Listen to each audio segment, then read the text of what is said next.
pipilitin natin mabawasan yung ating mga obligasyon ng nakaraan kahit papaano naman, no? Paramdam namin sa inyo na kami ay ipinagmamalasakit ang mga institusyon, individual, sektor at programa ng gobyerno para sa taong bayan. So sa mga taga-iri, shout out. Narinis naman. Meron na, steady ka lang sa Gedli. At another good news, no? Mocha, as you all know, there is a running ordinance existing and effective up to December 31. Ito yung ating General Tax Amnesty, no? Na napapakinabangan ng taong bayan. At mamaya yan, i-discuss ko kung gaano ng karami. Pero meron akong importanteng announcement. Kasi Mocha, marami ngayon nag-a-avail ng 20% discount. Okay.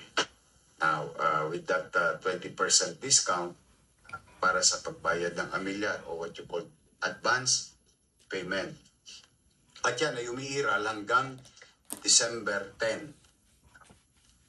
Kaya lamang Mocha, may mga sa akin, nagme-message listening to our citizen na nagre-request kasi sila may pasok ng Lunes, Martes, Miyerkules sa kanilang trabaho at hanap buhay. Kung po pwede raw ba na maaari, weekdays o weekends. Open. Now, heeding to the call of our constituents and to our people, at yung iba na rin na hindi taga Maynila, ngunit patuloy na nagmamay-ari ng mga properties sa Maynila. Ito po ang importanteng announcement para po sa pagtugon sa inyong kahilingan. Yung ating e-boss ay magiging bukas na, extend po natin, no? Yung working day, not only hours, but working day. Pagsisimula po bukas, November 8, Sabado.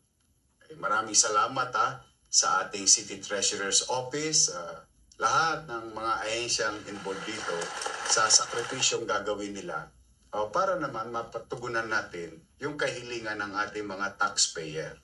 November 8, and every Saturday thereafter. So hindi lang bukas.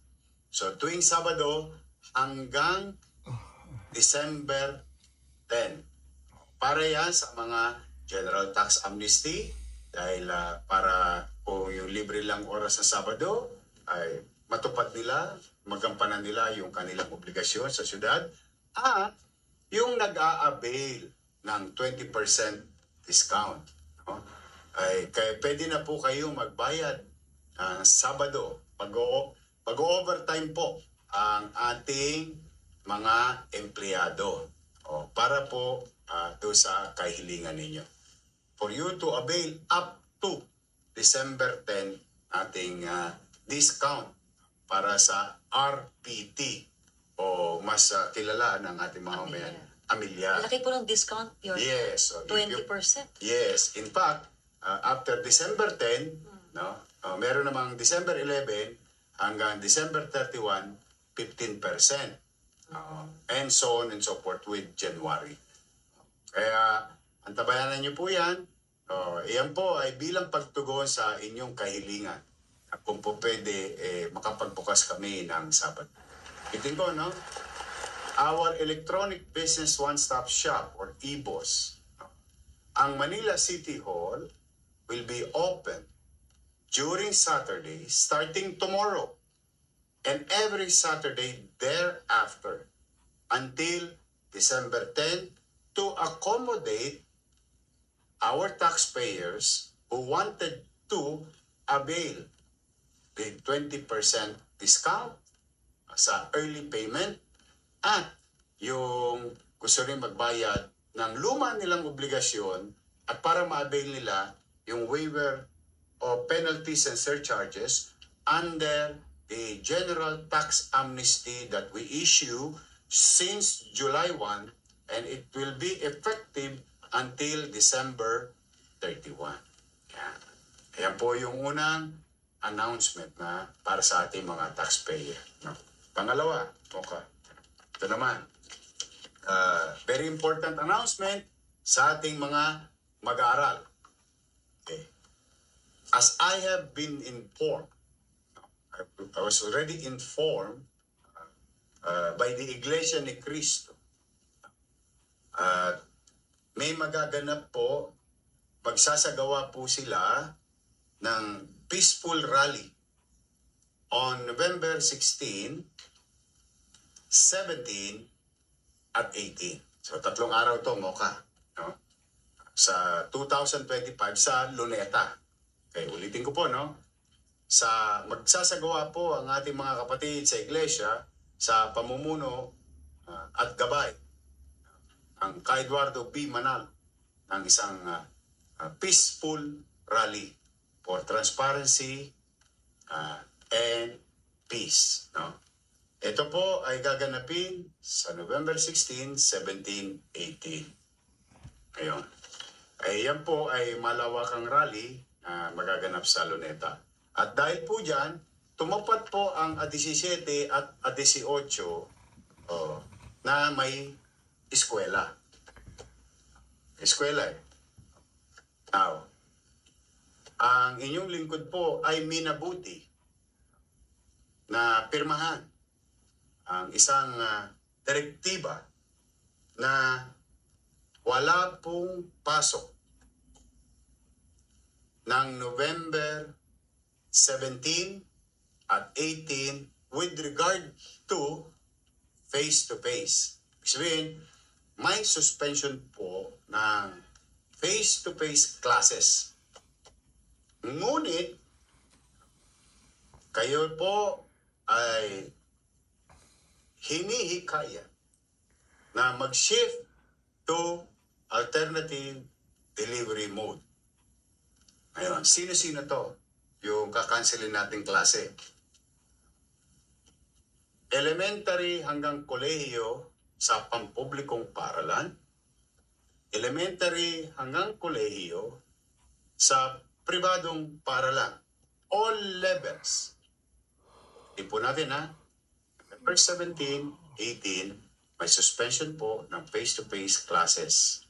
Magsiship po kayo sa alternative delivery mode, which is online class. All levels, private and public. Nang sa ganoon, hindi na po mahirapan ang mga dumadako sa kani-kanyang paaralan. Nasa loob man ng Maynila o manggagaling sa labas ng Maynila. Sa mga ATABs, tulog kayo, pero may eskwela pa rin. Para hindi na kayo maabala sa magaganap na malaking gawain ang ating mga kapatid sa Iglesia ni Cristo sa Luneta. And it's going to run for 3 days. And 2 days of that is may klase o may araw ng pasok. Ngunit ang inyo pong pamalang lungsod ay sinususpindi na ang face-to-face classes at online po tayo, private and public. Yun. Okay? So I hope maliwanag po yun. At ganun pa man, yung ginawa natin sa September 21 na tulong sa mga rallyista ay siya din po natin gagawin sa 16, 17, 18. Nagabayan na po ang ating MDRRMO, MHD at iba't iba pang bahagi ng pamahalang lungsod ng Maynila na makatulong sa ating mga bumibisita sa lungsod. So, ingat po, stay safe, nayawa ang Diyos ay makakaraos. So, yan ang dalawang importanteng announcement plus of course the good news announcement for Iris. Sa mga ilan po in-expect natin na dadalo po kaya sa rally? Noong Enero, nung ako'y nagdako at sumama, maten ako noong rally. Humigit kumulang 1 milyon mga kapatid natin sa Iglesia ni Cristo. Matapos naman noon, nakita ko yung maayos. Kaya nga tawag natin lagi sa kanila, peaceful rally. Dumating silang malinis, umalis silang malinis. I was there. I witnessed it last January of this year. Yeah, I think it's January. No? Basta itong unang bukana ng taong ito. Kaya ito naman, ang pagkakaalam ko, ang mga kapatid natin sa Mindanao, Visayas, at iba't ibang bahagi ng Luzon ay dadako sa lungsod ng Maynila. So, ang tansya ko dyan, Mocha, hindi na bababa yan sa 2 milyong tao dito sa lungsod ng Maynila, dadako sa Luneta. Easily. Sa preparasyon para sa ASEAN Summit 2026 na gaganapin po dito sa ating bansa, Golden Mosque at Quiapo Halal Town ay inihahanda na po. Opo, kasi ito'y kasama natin dyan si Vice Mayor Chi Atiesa and of course, ang maganda at masipag na Budget Secretary Amina Pangandaman. Ito kasi yung ginawa nating Koreatown, Chinatown. Nagiging matagumpay naman eh. Survive, nag-strive. So we wanted to help our fellow brother and sisters na Muslim na naninirahan, namumuhay sa lungsod ng Maynila. So we designed through the leadership of Director ng DTCAM, si Miss Crystal Bagaching. Binuo nila yung area na kung saan tatawagin nating Halal Town. Halal. So yan ang dalawang importanteng announcement plus of course the good news announcement for Iris. Sa mga ilan po in-expect natin na dadalo po kayo sa rally? Noong Enero, nung ako'y nagdako at sumama, maten ako noong rally. Humigit kumulang 1 milyon mga kapatid natin sa Iglesia ni Cristo. Matapos naman noon, nakita ko yung maayos. Kaya nga tawag natin lagi sa kanila, peaceful rally. Dumating silang malinis, umalis silang malinis. I was there. I witnessed it last January of this year. Yeah, I think it's January. No? Basta itong unang bukana ng taong ito. Kaya ito naman, ang pagkakaalam ko, ang mga kapatid natin sa Mindanao, Visayas, at iba't ibang bahagi ng Luzon ay dadako sa lungsod ng Maynila. So, ang tansya ko dyan, Mocha, hindi na bababa yan sa 2 milyong tao dito sa lungsod ng Maynila, dadako sa Luneta. Easily. Okay. Kaya maraming salamat po, Yorme. At meron po tayong update din po sa mga gustong magbigay ng donasyon dahil po sa nangyaring bagyo sa Cebu at mula rin po sa ating lungsod ng Maynila, nagbigay din po tayo ng donasyon sa kanila na naghahalaga ng 1 million pesos. Yes, oo, Mocha, kasi napakahirap ng kinakaharap ng mga kababayan natin sa Cebu at ibang bahagi ng Visayas. Marami dyan, Mocha, may mga kaanak sa Maynila. Kaya, in our own little way, nag-seed money na tayo na ang Kapitolyo ng Bansa at mamamayan ng lungsod ng Maynila ay nakibahagi na maibsan yung kinakaharap ng ating mga kababayan sa Cebu. Nalulungkot tayo dahil nagkakasunod-sunod sa Cebu itong mga ganitong klaseng trahedya. Walang may gusto niyan. Nature po yan. But then again, being good fellow to our neighbors and our fellow Filipinos, may nabuti ng inyong pamalaang lungsod na maglunsad ng fundraising for province of Cebu. At naglaan ng lungsod ng 1 million pesos at ako na may nananawagan o sa mga medyo nakaluluwag pa, kung meron pa kayong konting may tatabit, immaterial po yan. Maliit, malaki, lahat ng bagay na tulong ay tulong. Kaya nasa inyo pong mga screen, wag na po kayong dumaan sa amin, dumiretso na po kayo sa account ng Province of Cebu. Nandiyan dyan po, 317-1038 and 03. Pag dyan nyo po idiniposito, papasok po mismo yan sa account ng provincial government. Yan po yung account nila. So tulong-tulong lang po tayo. No? We'll never know. Kung maalala nyo, nung tayo yung nasa Undoy o dito sa Metro Manila, tinulungan din tayo ng mga kababayan natin sa Mindanao at sa Visayas at yung iba pa natin mga OFW at immigrant. So pakikipagkapwa-tao, kung tayo'y nakaluluwag, siguro mas masarap yung makatulong tayo sa kapwa natin. Po. At nakikiramay din po tayo sa mga pamilyang may nasawi na mga mahal sa buhay. Totoo yan, Mocha. So, let's go on with our next topic. Mocha? Opo, dahil nga po sa preparasyon para sa ASEAN Summit 2026 na gaganapin po dito sa ating bansa, Golden Mosque at Quiapo Halal Town ay inihahanda na po. Opo, kasi ito'y kasama natin dyan si Vice Mayor Chi Atienza and of course, ang maganda at masipag na Budget Secretary Amina Pangandaman. Ito kasi yung ginawa natin Koreatown, Chinatown. Nagiging matagumpay naman eh. Susurvive, nag-i-strive. So we wanted to help our fellow brother and sisters na Muslim na naninirahan, namumuhay sa lungsod ng Maynila. So we designed through the leadership of Director ng DTCAM, si Miss Crystal Bagaching. Pinuo nila yung area na kung saan tatawagin nating Halal Town. Halal Town, may palakpak talaga eh. Ang Halal Town is a $1 billion industry, ang top. And we wanted to bring that to our citizen in the city of Manila na ating mga kapatid na Muslim dyan sa Quiapo area.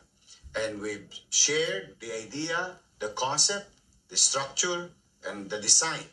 And hopefully, someday, somehow, sa tulong ni Secretary Pangandaman, maipagawa natin yung lugar. Daming masasarap na pagkain.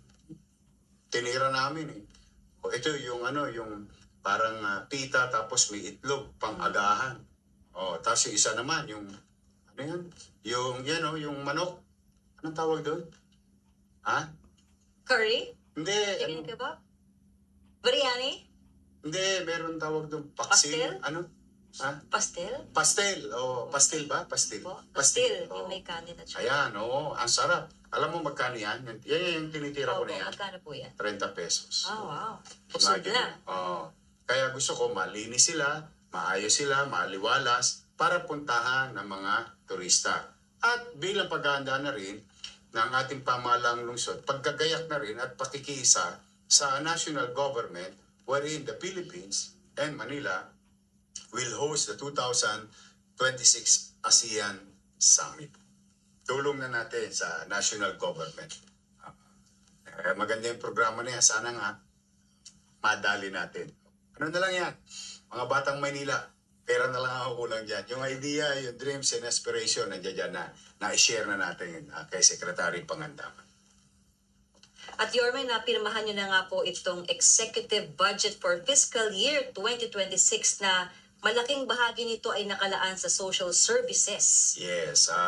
Maraming salamat sa liderato ni Vice Mayor Chi Atienza at ang ating Majority Floor Leader na si Councilor Monyo Pangco at ang ating Chairman ng Appropriation na Councilor Tol Sarcal at mga konsehal natin sa lungsod ng Maynila sa mabilis, tamang paraan na pagpasa ng budget for 2026. Ngayon, Yorme, Mocha, ano naman bisa sa amin yan? Yan dapat ang tanong ng tao.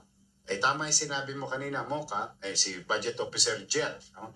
Tama yung sinabi mo, Mocha, nakalaan po malaking portion ng ating 2026 budget ay nakalaan sa MBN pa rin. Minimum Basic Needs. Ano yan? Housing, education, healthcare, and jobs. Diyan pa rin tayo mamumuhunan, malaking portion yan ay ilalaan diyan sa mga programa na yan kung saan ang paniwala ko, Mocha, addressing that and continue addressing that. Ito yung makapagpapataas sa antas ng pamumuhay ng iyong mamamayan. Kaya, tabayanan niyo po yan. But for now, I'm happy. We're about to submit it to the national government, especially DBM. At hopefully, by January 1, we'll have effective, operative, and operational budget for calendar year 2026. Ayan, Yorme. Usapang budget, pasensya na po, pero may komento po dito. Si Reynold Torres at saka si Marie Thea. Ano na raw pong update sa allowance ng PWD? PWD, ang natitira na lang sa atin, PWD at solo parent. Steady lang kayo. Kasi kailangan ko po ngayon tugunan ang sweldo sa 15 at yung announcement natin sa November 17. Opo. Malaki-laki pa po ang inahabol natin. Almost kagabi, kami ay nagkukwenta ni Atty. Paul. Almost 400 million pa ang i-raise natin. Anong petsa ngayon? Ngayon po ay November 7. November 7. I still have 10 days. Sana may magic wand na lang ako. Pag ganyan ko, chiching! Chiching! Alam mo yun? Cash register. Pero steady lang kayo. Ano naman na, napansin nyo naman na unti-unti. Yung mga nakaraang obligasyon na nababawas-bawasan ko naman. But I'll make sure, kayawa ang Diyos, I'm very optimistic matutugunan natin at mababawasan natin yung kakulangan sa kanila ang syudad ng. Yes, sir. Yes, sir. Binabati po pala natin si Yormes Best. Sabi ni Yormes Best, naka 400,000 views na yung post ni Yormes Best kay Yorme na kumakain ng pastil. So, Masarap talaga. Hindi talaga. Ito, 30 pwede nyo pesos. tirahan. 30 pesos. Punta kayo sa Quiapo, sa Islamic Center. Sa gagawin nating halal town. Ako nagulat eh. Tinira ko ng tinira eh. Ang sarap na, mura pa. Marami po masarap na pagkain po doon. Exactly. Kaya gusto ko, tulungan natin. Kita mo yung Kampa de los Reyes. Matagumpay yung sila. Ugbo, version Ang daming hanabuhay. Ugbo 1, Ugbo 2. Kumbaga, ano naman talagang ang tao naghahanap ng makakainang masarap at mura. And people are enjoying kumakain what you call street food, pero malinis. Yes. At may gobyerno. Yun ang importante kasi. Maayos. Ayos. Yan ang tahakin ng mga lokal na pamahalaan kung paano makapagpapagawa, whether private o PPP, ang mga lokal na pamahalaan ng waste to energy na planta. Kasi matagumpay na ang buong mundo.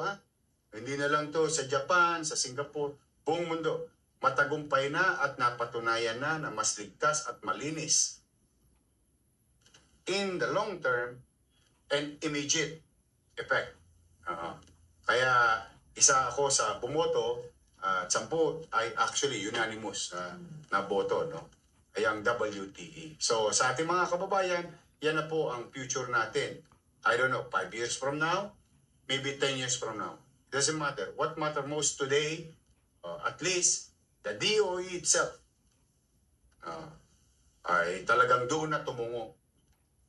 At ang Metro Manila, doon na rin tutungo. So yan, hindi lang yung mangyayari sa Metro Manila. Pwede na yan i-avail ang iba't ibang mga kababayan natin sa buong Pilipinas. O kaabang-abang po yan, Mayor, para magkaroon na tayo ng sustainable na solusyon po sa pagdami ng basura. Yes. Yung ginagawa nating landfill, ay siguro, ng mga lumang panahon, yun lang yung way. But now, there's another way, cleaner, safer, for everyone. For everyone. Lalo na sa mga anak na. In the future.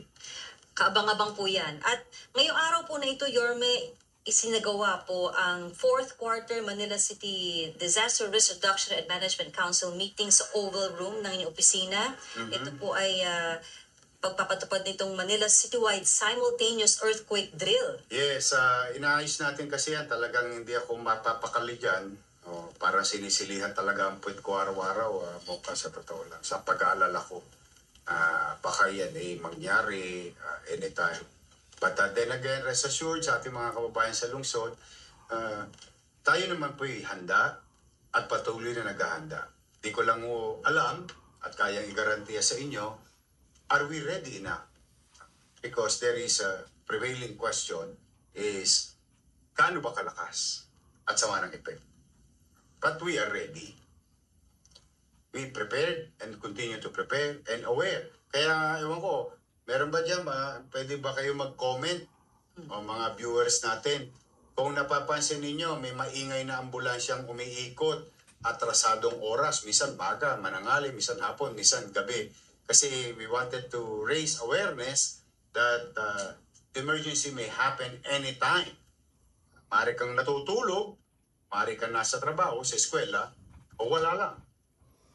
Kaya gusto ko ma-aware ang tao. At the same time, yung ating mga ambulance driver ay maging pamilyar sa mga posibleng daanan ng ating ambulansya. So, ang tabayanan niyo po yan dahil sooner or later, we will conduct a huge drill, but not only involving institution, mga eskwelahan, hindi, pati community, isasama natin para magkaroon tayo ng what you call muscle memory.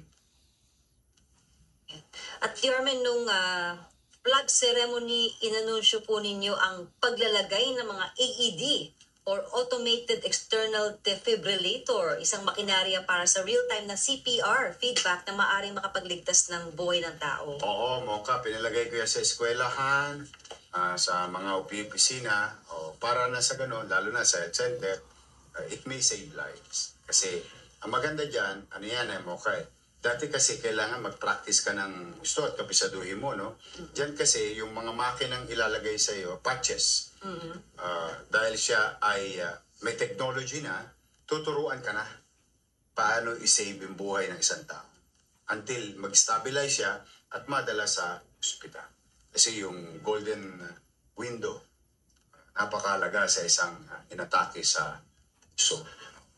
Kaya yan ay pinalagay natin sa mga eskwelahan, health center, lahat ng mga naturuan. Hindi lang natin yan kinabit, Mocha. Nagkaroon pa ng training dyan si Director Arnel Angeles ng MDRRMO. Kaya pinamahagi. At Yorme, usapang pang-edukasyon naman, dinaluhan po ninyo ang 50th founding anniversary ng DepEd. NCR dito po sa Manila Hotel, kasama po si DepEd Secretary Sonny Angara. Oo, shout out sa ating mga taga NCR DepEd. No? Nandiyan dyan sila Congressman Ading, Congressman Chua ng Manila, ang ating Regional Director, Vice Mayor Goles, nandiyan din. Ang ating City Secretary, si Letlet Sarkal. Sir, pinakagwapo. Ayan ang pinakagwapo. Mas gwapo yan kay Tol. Shout out, Boss Letlet. Congratulations for your 50 years of service. And I, si Mayor Belmonte, at saka si Mayor Jean, si Mayor Cayetano also was there with Secretary Angara. Now, ako po ay produkto 100% full-blooded product of public education system. From Tulungan Center to Rosauro Almario Elementary School and Tondo High School. Ayan. Natutuwa naman ako kasi binigyan tayo ng pagkilala. Salamat po DepEd NCR. Kasi Congressman Kimbo nandoon din. Ayan, at kayo naman po ay nagtungo sa Manila Zoo para sa pagdiriwang ng 33rd National Children's Month. Ito'y pakikiisa naman ng ating Director J. De La Puente ng MDSW sa national government's effort na yung patungkol sa ating mga bata or what you call National Children's Month. At ginawa ito sa Manila Zoo. Nagpunta yung mga iba't ibang lugar sa Metro Manila. Andiyan dyan sila nagpunta sa Manila. So happy ako kasi excited yung mga bata kasi yung mga nanay may experience sila ng lumang zoo at nagulat sila na gano'n na pala kaganda yung Manila Zoo ngayon. They're very happy. Tapos nakita ko ulit si Kois. Yung White Tiger. Oo, ginawa akong lolo. Nanganak na po.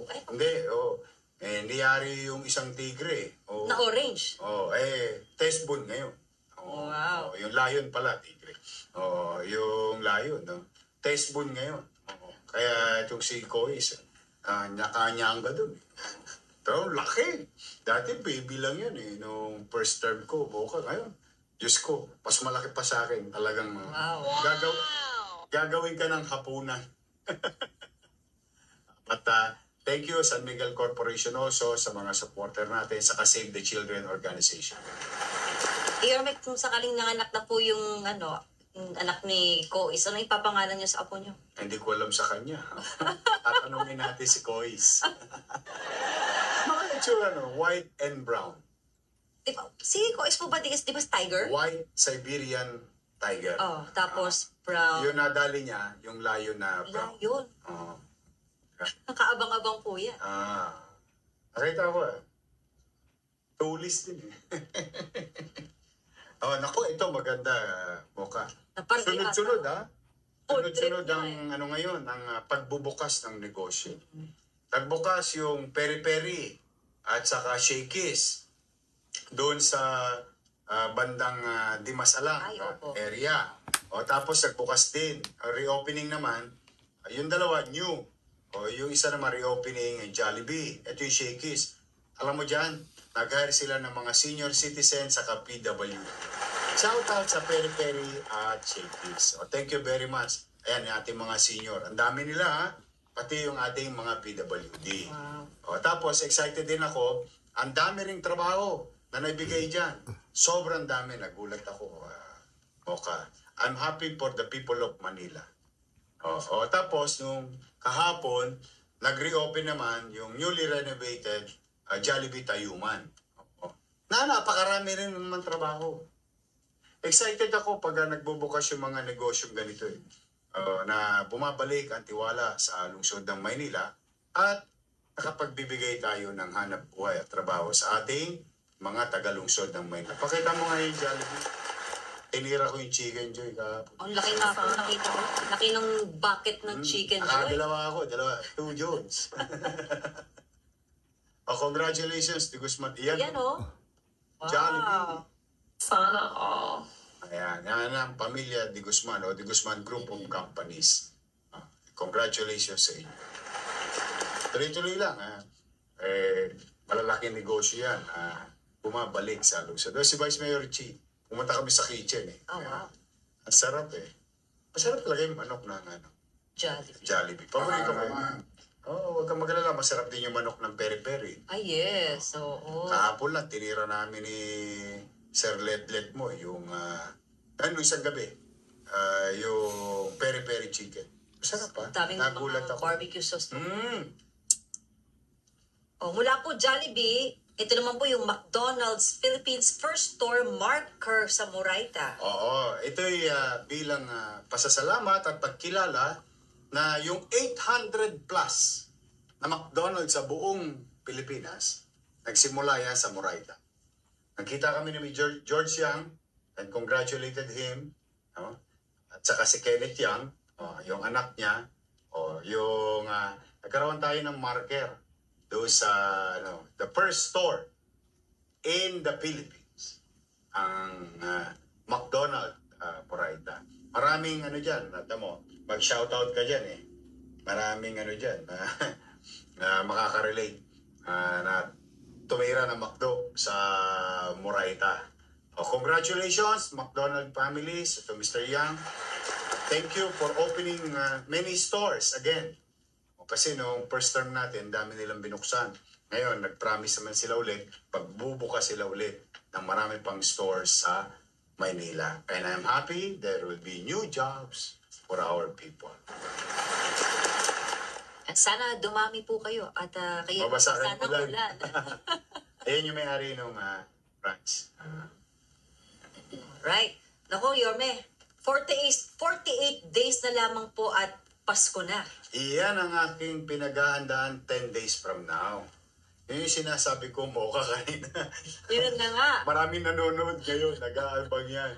Oo. 400 billion pa hinahanap ko. Kasi may magaganap sa akin, of course, sweldo.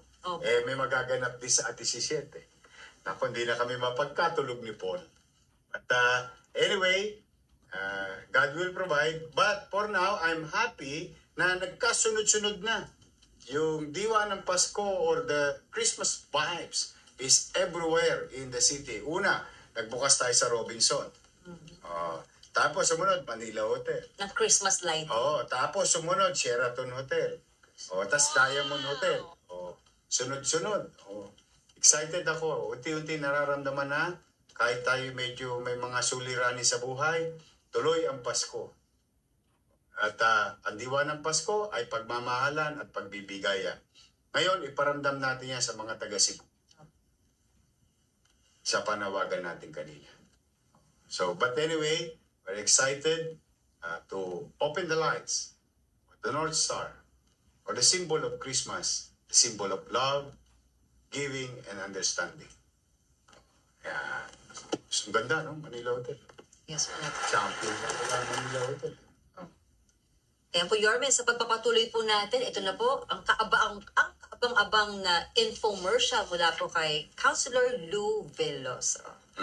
Yeah.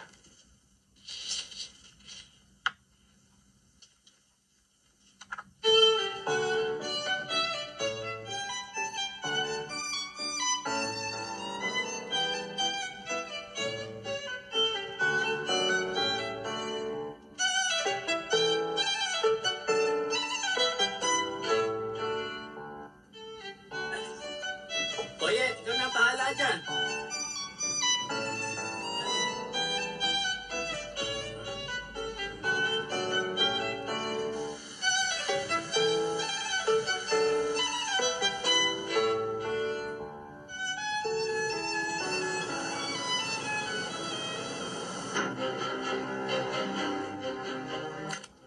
Si Lee Kuan Yew, ang founding father ng Singapore, ay nagbabala sa buong mundo tungkol sa Pilipinas. The Philippines is a country with a great people, but with a soft, forgiving culture. It doesn't punish people for their mistakes, especially those in power. Naniniwala si Lee Kuan Yew na ang pag-unlad ng isang bansa ay nakasalalay sa disiplina, tuntunin ng batas at pananagutan.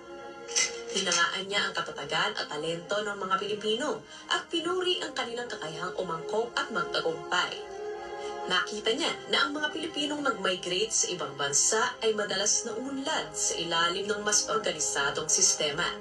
Isang patunay na ang problema ay hindi kailanman tungkol sa kanilang kakayahan, kundi tungkol sa kapaligiran na kanilang ginagalawan.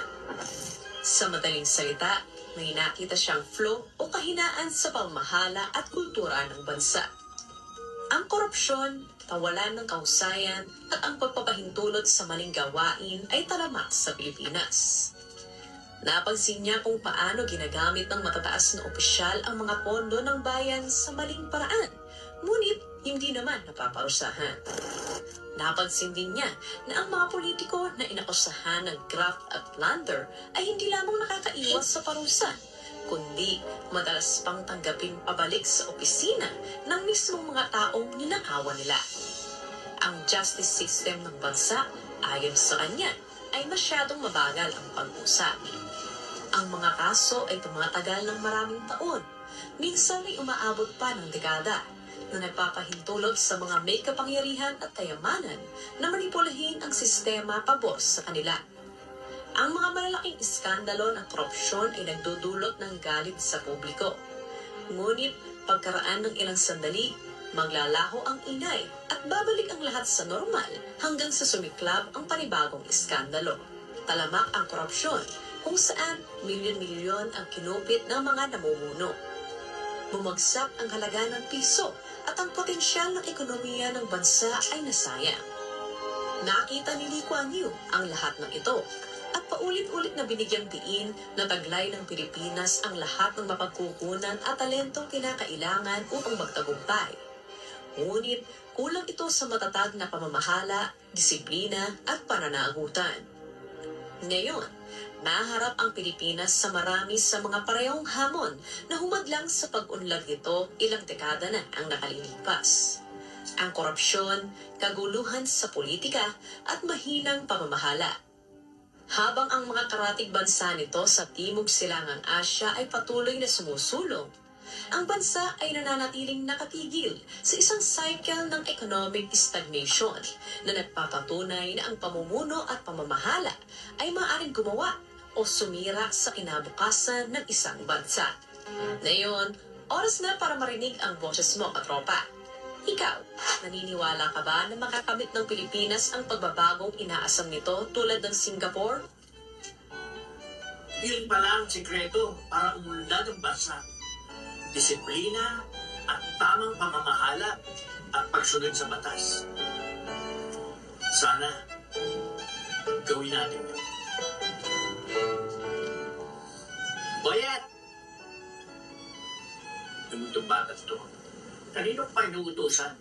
Hindi sumusunod sa akin. Hindi sumusunod sa batas. Ayaw, ma. Siya pala yung batas. Oy, thank you, Councilor. Maganda yung kanyang infomercial. Apulutan natin ng aral. Thank you again, See you next Friday. Okay. O, ito naman. Siya yung mga tulongis. Walang Pasko-Pasko. Ako, Mocha. O, i-report mo sa ating bayan. Ito na nga po, Yorme, ang suspect sa pagdanakaw at panggagahasa ng mga masahista ay naaresto po ng MPD. Inaresto si Christian Ashley Lagos sa salang robbery with rape. Teka dito. Dali mo nga dito. O, ito po, mga kababayan. As we always commit to you, through mga tulisan na gumagawa ng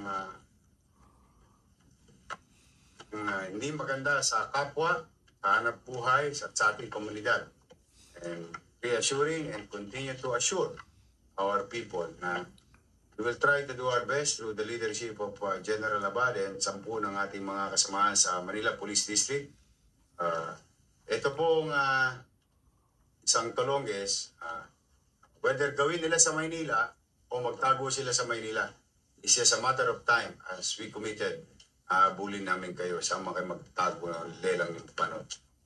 Dito yung Christian Ashley, nadali to na Station 11. Yes, sir. Oh, Villanueva. Opo, sir. Congrats, Yes, sir.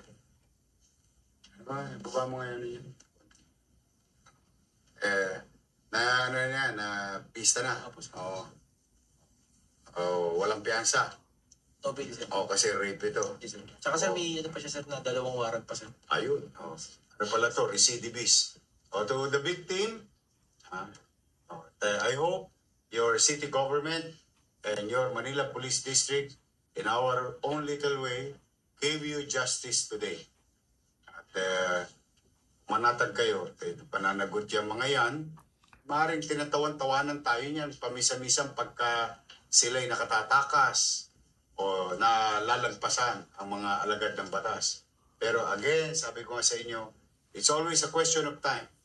We will not stop until you are apprehended and be brought to justice. The victims, ito po ang inyong pamahalang lungsod ng Maynila at Manila Police District, particular na yung ating Station 11 leadership si Colonel Villanueva at 10 ng kanyang mga kasama. Ito po yung suspect. Sige, congrats. Sir, bigyan na yan. Yes, sir. Bigyan nyo safe.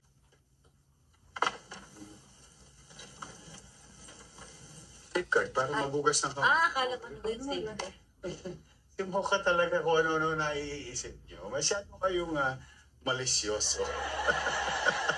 Hindi ko na-gets yun, Yorme. Nung araw sa amin sa Tondo, pag ang kaso rape, safeguard ang binibigay dyan. Kaya life boy. Life boy. Para magugas ng kamay.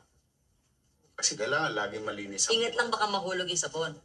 Ay, pag nahulog yung sabon, hindi ko na problema yun. Yorme, meron pa tayo dito isang report, Yes.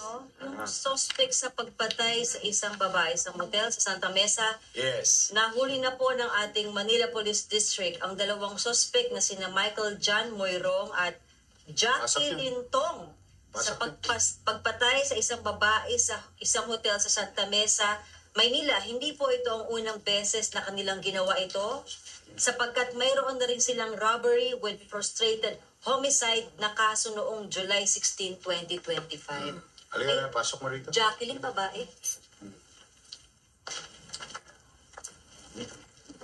Siyempre, robbery yan. Tapos biglang magkakadiscuss siya. Sige, okay lang. Halika, pasok ka na. Ito po, no? Nadali kailan ito nadali?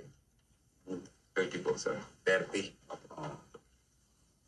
Saan nyo nakuha ito? Ah, parang Cavite, sir. Cavite. Ayan po, sa pamilya ng biktima, naulila, I hope, again, your city government, in our own little way, the Manila Police District, the men and women of MPD, would like to extend our sympathy, but at least what is important today, I hope, naibsan namin yung nararamdaman ninyo na makamit ninyo yung hustisya pagkat itong mga tulisan na tutulongges ito. Ulitin ko po, yes, maaaring pamisa-misa na kayo'y nakatatakas. Basta pag ginawa nyo sa Maynila, ulitin ko, ulit-ulit, hindi ako ang magsasawa na para bang sirang plaka.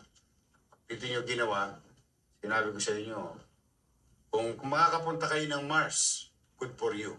Kasi hindi kami aabot doon. Pero kahit saan parte pa kayo ng lupalop ng Pilipinas, ibang bahagi ng mundo, katulad ng mga ginawa namin noong 2019, 2022, kahit nasa abroad kayo, sa dulo kayo ng bundok ng tralala, we'll go after you and bring you to justice. Thank you very much sa inyo. Na-bista rin. Wala, solution na po, sir. Good. Sige. Thank you very much. Keep it up. Ha? Thank you. See you. Thank you, ha? O yan, Mocha. Our commitment to our people through the help of Manila Police District. So, mga to. Ano, mga tulongges. Bago na kayo. Or kaya, hindi namin kayo mapigilan o mapayuan ng maayos sa magbago. Huwag kayong gagawa dito sa Maynila. Or, gagawin yung taguan ang Maynila sa mga krimen ninyong ginawa sa ibang syudad. Congratulations sa MPD. General Abad, keep it up. Okay. Yan. Yorme, kayo po ay binisita ni His Excellency Marat Ignatievich Pavlov, Ambassador po of the Russian Federation to the Philippines sa inyong tanggapan po dito sa Manila City Hall. Yes, with the Vice Mayor and Director Crystal Pagaching, hinarap natin. Ang dami natin ambassador. O nga, binibisita po kayo, Yorme. Totoo naman ako. Kamusta po yung English nyo? Pride naman yan ng Maynila. Yes, Hindi yes, naman yes. para sa akin yan. Correct. Ibig sabihin na pagtingin nila sa ating mga taga-Maynila at tuloy ng bansa ay talagang nandiyan dyan, no? Nagyaya. Gusto mo ba sumama? Punta kay Russia? St. Petersburg. Ay, Moscow. Sabi ko na nga pa, mapapasana ko din. Anyway, I'm happy and grateful and I think I will see him soon. He invited me for a dinner. Same thing with other ambassadors. And some collaboration in the city of Manila. So, that whoever lives, Russian residents, in our own little way, na sila'y magiligtas at maayos ang pamumuhay dito sa lungsod ng Maynila. Thank you very much, Your Excellency Pablo. At naunahan ka ni Crystal. Binigyan akong vodka eh. Kaya lang, alaw sa kontan na mo ngayon eh. Baka naman. Tumigil yan. Wala nga noom. Wala nga tulog eh. Masarap yun eh. sarap yata Yung pampatulog yan, Yorme. Sana nga. Sana all. Ayun, yun yung binigay sa inyo. Yeah. Thank you. Yeah. Ayun, Yorme, so meron po tayong magandang loob na nagbigay ng donasyon. Ang pangalan niya ay si Incheon Mion Ok. Yan. Nagbigay siya ng isda. Pinadala ko kaagad sa mga nangangailangan na katulad halimbawa ng Marikina natin at iba pang mga bahay ampunan sa lungsod. Makadiskrasya naman tayo ng masarap na isda. Dami-dami po nito. 1,530 1,530 kilos. Yes. Wow. Social yung isda. Nakalimutan ko na yung pangalan. Hirap big kasi. Pero ano rin yan, sa Korea lang yata natadali yan. Wow. So siya yung mga lolo't lola ko sa Marikina. At Sweet saka- and sour fish. yeah. Thank you very much, Mr. Inchon Myon. Oh, or okay. At Yorme, special announcement lang po, ang City of Manila ay nag-uwi ng mga parangal mula sa DILG NCR. Ito po ba yung nasa kanila? Yes, oo. Nagulat ako. Nagbalikan na yung mga awards sa Maynila. Awa naman ng Diyos. Naku, salamat sa inyo. At with this kind of recognition for the city government of Manila, siyempre, lalo kami na-inspire for a short period of time, no? Barely 5 months tayo. Marami na mga ahensya ng gobyerno, national government, at mga GOCC na kinikilala muli ang lungsod ng Maynila at mga ahensya nito. Kwento mo yung mga award natin. Ito po, nabigyan po ang DPS. Silalim po niyan ay ang Fisheries Compliance Audit, Local Government Unit Compliance Assessment o LGU-CA ng Manila Bay Cleanup, Rehabilitation and Prevention Program. Kaya shout out sa ating mga Estero Rangers at Paseco and Manila Bay Rangers. Sila kasi kukuha ng mga solid floating materials sa ating Manila Bay at mga ilog. Estero Rangers! Sa ating mga Baseco at saka Ross Boulevard, mga empleyado natin ng DPS. Director Kenneth Amorao at 10 ng iyong mga kasamahan, congratulations. Keep it up. Nabigyan din po ng parangal ang MDSWD sa kanilang LCAT VAUC. Yeah. At ang Local Council for the Protection of Children o LCPC Functionality Audit. Yan, ano mo yan, di ba? Yung Bausi, ano mo yan di ba? Mga pinaglalaban mo, advocacy mga po. advocacy mo yan di ba? So, congratulations sa lahat ng bumubuo ng MDSW sa pamumuno ni Director Jay De La Puente. Congratulations. Kasama rin po, Yorme, pinangaralan ang City Council for Exemplary Performance of Sangguniang Panglungsod ng Maynila in 2025 Local Legislative Awards. Congratulations sa Vice Mayor Chi Atienza at 10 ng Sangguniang Panglungsod ng Maynila sa pamumuno naman ni Majority Floor Leader Monyo Pang. Kita mo, happy ko sa inyo magsisikap lang tayo, magbubuti lang tayo. Bibigyan ng pagkilala yan. Biri mo. Again, no? Dapat tayo 5 buwan, ano? Parang 1 taon na nga po, Yorme. Hindi, sakit lang sa katawan. But I'm grateful because we get inspired. No? Kanya-kanyang ahensya ng gobyerno, no? Bawat bahagi ng pamahalang lungsod ng Maynila, o pag sila nagsisikap, nagbubuti, o binibigyan naman ng pagkilala. Congratulations, Vice Mayor Chi Atienza. At panghuling binigyan po ng parangal ay ang City Administrator's Office para sa kanilang Peace and Order Council Performance Audit and Anti-Drug Abuse Council Performance Audit. City Administrator Warde Quintos, Attorney Warde Quintos. So, congratulations sa lahat ng bumubuo ng ating City Administrator's Office.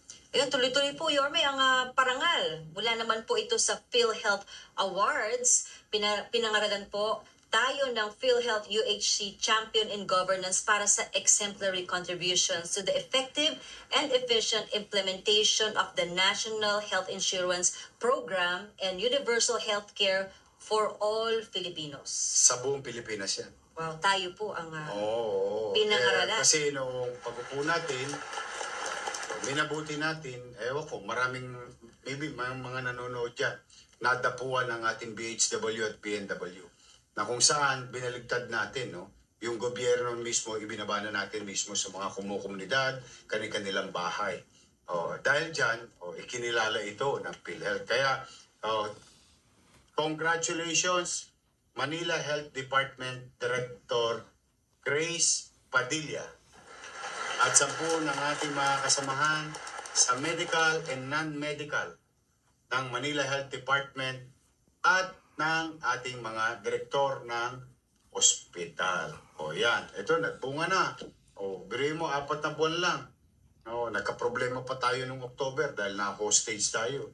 Nung mga, kung sino man yun, hayaan mo na. Yung effort na ginawa ng MHD through the leadership of Director Grace Padilla. Yan po, nagbunga na. Thank you very much and congratulations. Thank you very much, PhilHealth, recognizing our effort to provide, to reach as many as we can, and to address the needs of our people with regard to healthcare. Thank you for always guiding us, and thank you for always supporting us. PhilHealth, I love you. Pakanan mo. Dito lang kayo sa Gedli. Basta kung ano sasabihin nyo, yun ang susundin na. The Universal Healthcare Law, kailangan natin tanggapin yung mga ngailangan ng programang pangkalusugan. So everyone is welcome. Kasi kaya nga tayo kinikilala ang national government sapagkat tinutugon natin yung direktiba at batas ng national government as local government. Yun ang dahilan dyan. Ba't ko naman ipagdadamat kung mabubuhay naman ang tao? Why not? Life is life. Maswerte na maswerte, we have a good problem. It is a good problem. Hindi tayo yung nangangailangan. Tayo yung pinupuntahan. Ibig sabihin, may tiwala na muli sa ating mga ospital sa lungsod ng Maynila. Ito naman po, Yorme. Good news na naman po. Usapang sports naman po. Naku, maganda. Mga atleta, shout out. O mga nagbabalak maging athlete.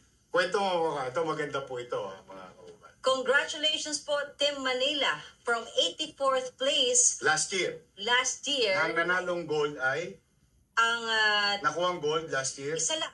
1 gold. 1 gold last year. At we are on the 84th place sa buong Pilipinas. Oo. Ngayon, through the Ngayon. direct leadership of Dale Evangelista. Wow. Tingnan mo, ilan ang nadali natin? Ngayon po ay nagkamit na ng 43 gold medals, 37 silver medals at 32 bronze medals.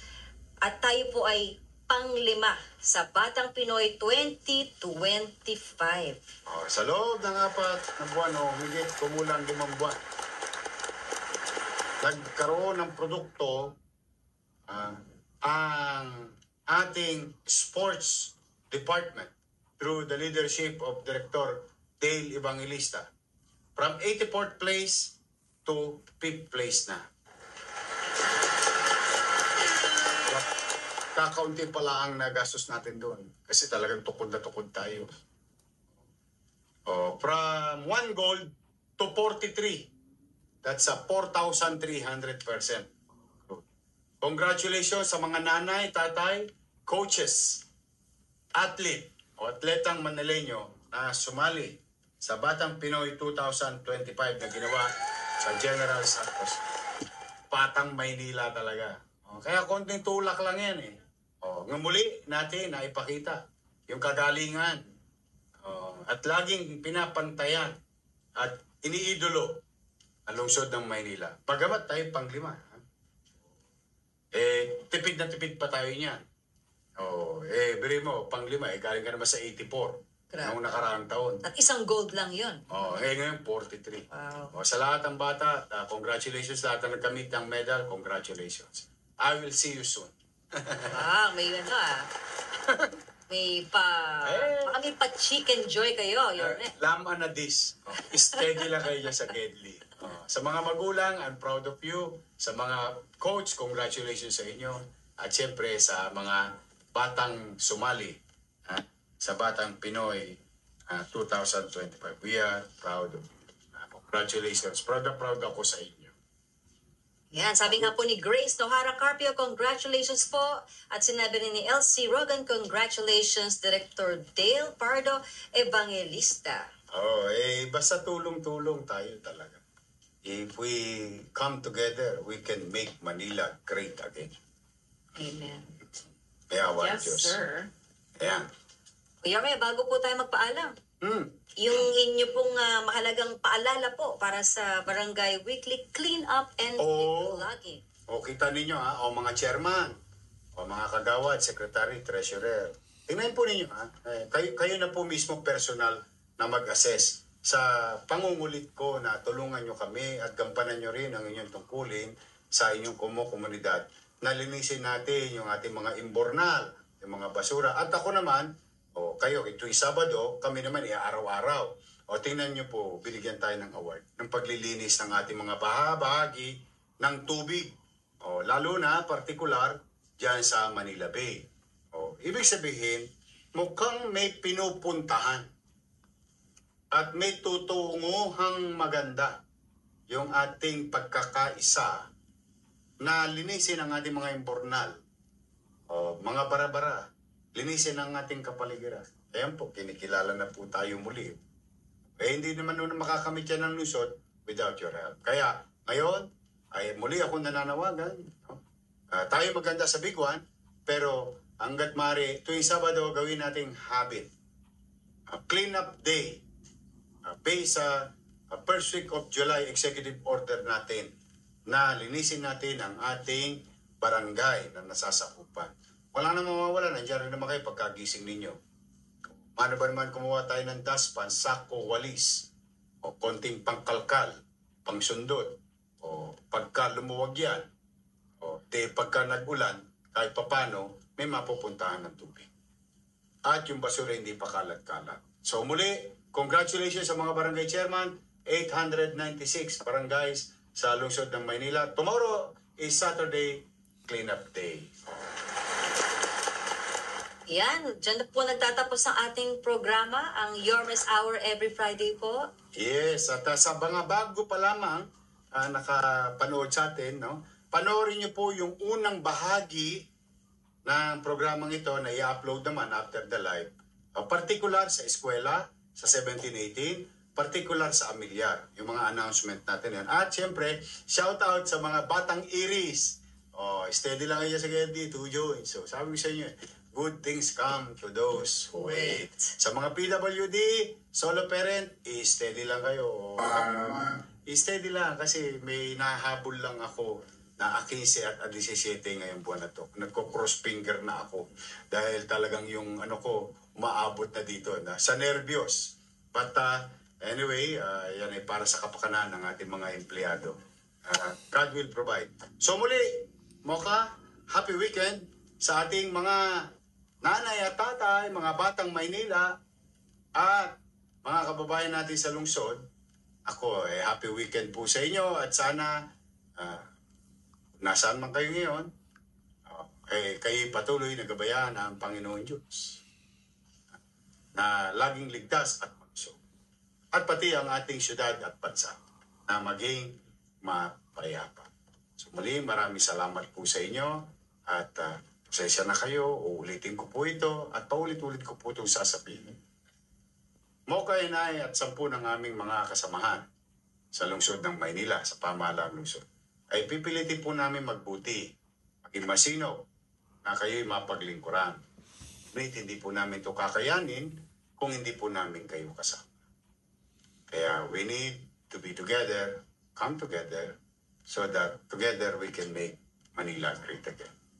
Mag-ingat kayo. Happy weekend. Spend your time with your family. And God bless you. Maraming salamat po. At Manila, God first. Thank you.